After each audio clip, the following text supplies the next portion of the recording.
من خدمت شما عرض کردم در افتتاحیه که صلح افغانستان در قدم اول به دست امریکا، در قدم دوم به دست پاکستان است.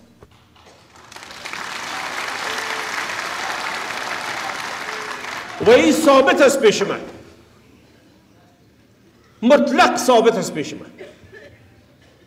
یک عالم دلایل دارم، یک عالم دلیل اثبات دارم.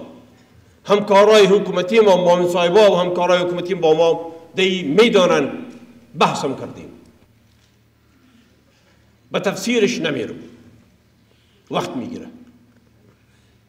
باعث آزردگی دوستای که ما کچان متحد میشیم، باعث آزردگی شما میشه. اسناد پیشم است.